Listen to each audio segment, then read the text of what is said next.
Hi hello నమస్తే welcome to my channel గన stories world. Story చదివే ముందు ఛానల్ని తప్పకుండా సబ్స్క్రైబ్ చేసుకొని లైక్ చేసి మీ ఫ్రెండ్స్ అండ్ ఫ్యామిలీకి షేర్ చేసి బెల్ ఐకాన్ ఆన్లో పెట్టుకోండి. అప్పుడే మీకు నా స్టోరీస్ నోటిఫికేషన్స్ వస్తాయి.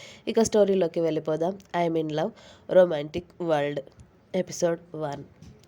ఈ స్టోరీ స్టార్ట్ చేసే ముందు కొన్ని విషయాలు చెప్పాలి అనుకుంటున్నాను. నాకు తెలుసు నేను 2 స్టోరీస్ ఆపాను అని. నేను అవేం అలాగే ఆపేసి ఉండను. ఇంతకుముందు పోస్ట్ కూడా పెట్టి చెప్పాను. జస్ట్ అవి ఎండింగ్కి వచ్చాయి. నాకు కాస్త టైం ఇస్తే అవి ఎండింగ్ కంప్లీట్ చేసి మీకు వీడియోస్ అప్లోడ్ చేస్తాను. ఇది నా మైండ్ రిఫ్రెష్ కోసం రాసిన స్టోరీ. మైండ్లోకి రాగానే ఇలా మీ ముందుకు తీసుకువచ్చేసాను. చెప్పాను కదా చాలా రొమాంటిక్ అండ్ బోల్డ్ స్టోరీ అని. నచ్చితేనే చదవండి, నచ్చని వాళ్ళు స్కిప్ చేయండి ప్లీజ్, ఏమనుకోకండి.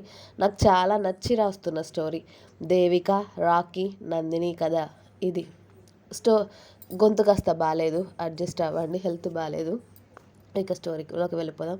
ఒక పెద్ద బంగ్లా అది. తెలంగాణలోని ఒక ఊరు, విశ్వరామ్ నగర్ కల్పితం. చాలా పెద్ద ఊరు అది. ఆ పెద్ద ఇంట్లో ఎటు చూస్తూ ఉన్నా కూడా వాళ్ళు ఉన్నవాళ్ళు అని తెలిసేలా ఇంటి ప్రతి మూల కూడా చాలా ఖరీదైన వస్తువులు ఉన్నాయి. టేబుల్ మీద పెట్టే పెన్నులు, చిన్న బాక్సులు, కలర్స్ స్టోన్స్ కూడా ఖరీదైనవే ఉన్నాయి అక్కడ. అంటే వాళ్ళు ఎంత ఉన్నవాళ్ళో అర్థమవుతుంది.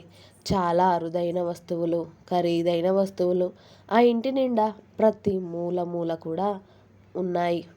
ఆ ఇంటి ఫస్ట్ ఫ్లోర్లో హాల్లో గోల్డెన్ అండ్ వైట్ కలర్ సోఫాలు ఉన్నాయి 4. చుట్టూ దాని మధ్యలో ఒక రౌండ్ టేబుల్.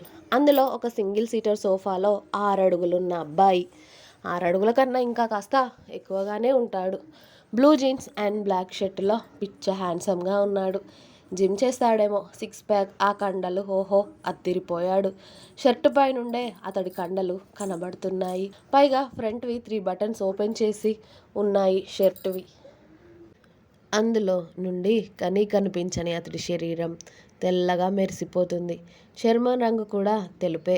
తీరైన మీసకట్టు, మరీ ఎక్కువ కాకుండా మరీ తక్కువ కాకుండా బియర్డ్తో ఏ అమ్మాయి అతడిని చూసినా ఇట్టే ఫ్లాట్ అయిపోయేలా, అమ్మాయిల మనసులు కొల్లగొట్టేలా, అమ్మాయిల కళ్ళ రాకుమారుడిలా ఉన్నాడు అతడు. అతడే రాకీ.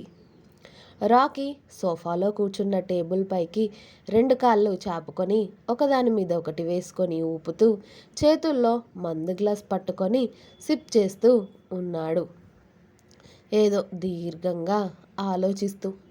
అతడి కింద పనిచేసే మనుషులు అతడి వెనకాల చుట్టూ నిలబడ్డారు.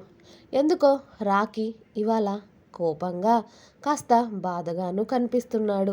పైగా మధ్యాహ్నం మొదలుపెట్టిన తాగడం ఇప్పటి వరకు కనీసం ఆపలేదు.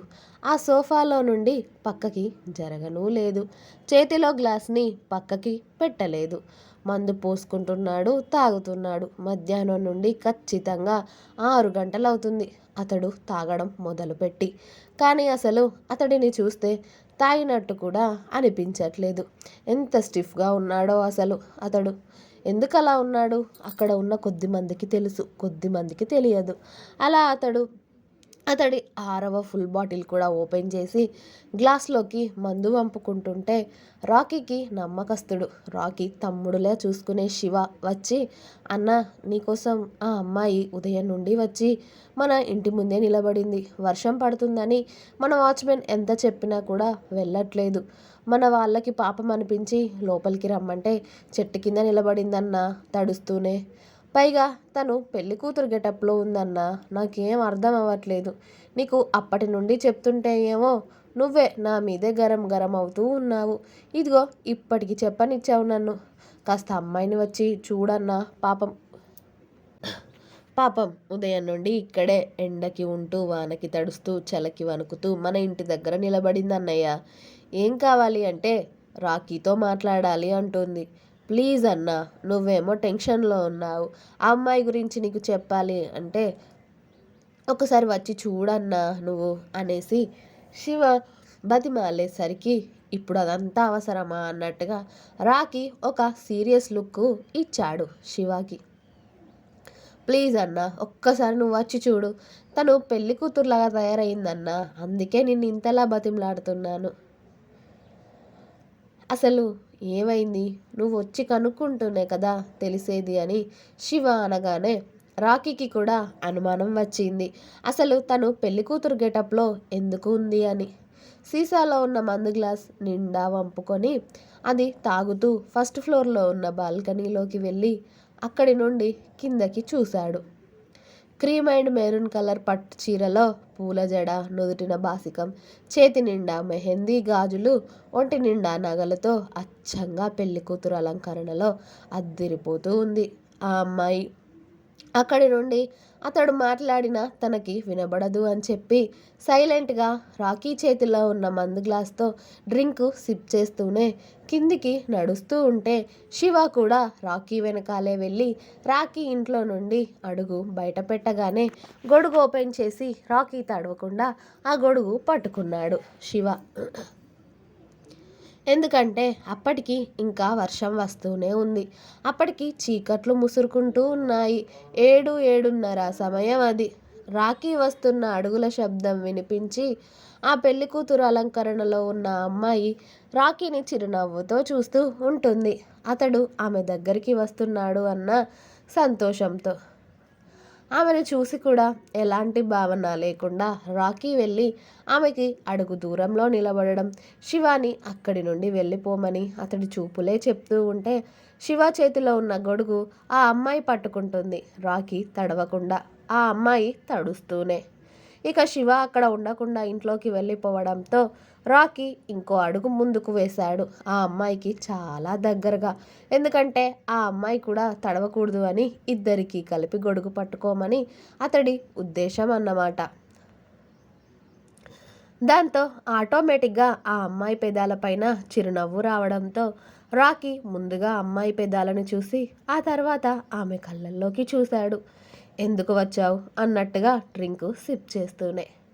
ఎప్పుడూ ఇలా తాగుతూనే ఉంటావా? కనీసం ఎవరితో అయినా మాట్లాడే ముందైనా కూడా ఇలా తాగడం మానవా రాకీ నువ్వు అని అంది ఆ అమ్మాయి. నా తాగడంతో నీకేం పని నందిని? ముందు నువ్వు ఇక్కడికి ఎందుకు వచ్చావు అది చెప్పు అని అన్నాడు రాకీ షార్ప్గా ఆమె కళ్ళల్లోకి చూస్తూ. నీకోసం అని అంది ఆ అమ్మాయి తడుముకోకుండా. నా కోసం అంటే అని అన్నాడు రాకీ చాలా కోపంగా. నీకోసం అంటే నీకోసమే. నువ్వు నాకు కావాలి. నేను నిన్ను ప్రేమిస్తున్నాను అని మా ఇంట్లో చెప్పినా కూడా ఒక రౌడీని ప్రేమించడానికి సిగ్గులేదు అని నన్ను తిట్టి వేరే వాడికి ఇచ్చి పెళ్లి చేయాలి అని చూశారు. కానీ పెళ్లి మండపంలోనే పెళ్లి కొడుకుకి చెప్పేశాను, నువ్వంటే నాకు ఇష్టం లేదు, నేను రాకీని ప్రేమిస్తున్నాను, నాకు రాకీ కావాలి అని. దాంతో పెళ్లిపీటలపైనే పెళ్ళి ఆగిపోయింది. అమ్మా నాన్న ఇక వాళ్ళు నన్ను తన కూతురు కాదు అని చెప్పేశారు. నేను వాళ్ళ ఇంట్లో ఉండకూడదు అని అన్నారు. అందుకే ఇక నాకు ఈ లోకంలో ఎవరున్నారు నువ్వు తప్ప. నువ్వు నన్ను ప్రేమించకపోయినా నేను నిన్ను ప్రేమిస్తున్నాను కదా. నేను నీకు అవసరం లేకపోయినా నువ్వు నాకు అవసరం. నువ్వు నాకు కావాలి రాకీ. జీవితాంతం నువ్వు నన్ను వద్దు అన్నా నేను నిన్ను ప్రేమిస్తూనే ఉంటాను. ఐ లవ్ యూ రాకీ అని తడుముకోకుండా చెప్పింది నందిని. నీకు ఎన్నిసార్లు చెప్పినా నన్ను ప్రేమించడం మానవా నువ్వు? నీకు నా ఫ్లాష్ బ్యాక్ తెలుసు, నా గతం తెలుసు, నా భవిష్యత్తు తెలుసు, అన్నీ తెలిసి కూడా నన్ను ప్రేమిస్తున్నాను అంటే అర్థం ఏంటి నందు? నేను ఇంకొక అమ్మాయిని ప్రేమిస్తున్నాను, తననే పెళ్లి చేసుకుంటాను, అదంటేనే నాకు ప్రాణం అని తెలిసి కూడా ఇప్పుడు నువ్వు నా లైఫ్లోకి రావాలని చూస్తున్నావా అని చాలా గట్టిగా సింహం గర్జించినట్టుగా అడిగాడు రాకీ. అవును రాకీ, నువ్వెవరిని ప్రేమించినా నేను మాత్రం నిన్ను ప్రేమిస్తూనే ఉంటాను. అయినా నువ్వు ప్రేమించిన అమ్మాయి ఇప్పుడు ఇక్కడ లేదు అని కూడా నాకు తెలుసు. కాబట్టి నేను నీ దగ్గరే ఉండాలి అని ఫిక్స్ అయ్యాను అని చెప్పింది నందిని. ఓహో, అంతవరకు వచ్చిందా కదా, అయితే సరే అని రాకీ నందినికి తనకి మధ్య ఉన్న ఇంచు దూరం కూడా తీసేసి ఆమె నడుము చుట్టూ చేయి వేసి గట్టిగా అతడి బాడీకి ఆమె బాడీ తగిలేలా హత్తుకొని, సరే నేను ఇంకొకరిని ప్రేమిస్తున్నాను అని చెప్తుంటే కూడా నువ్వు నన్ను ప్రేమిస్తున్నాను అంటావు కదా అయితే నేను నిన్ను పెళ్లి చేసుకోను. నువ్వు జీవితాంతం నా దగ్గర ఉన్నా సరే. కాకపోతే భార్యాభర్తలు ఏమేం చేస్తారో అన్నీ మన మధ్యలో అయిపోతాయి. నీ మెడలో మాత్రం నేను కట్టిన తాళి ఉండదు.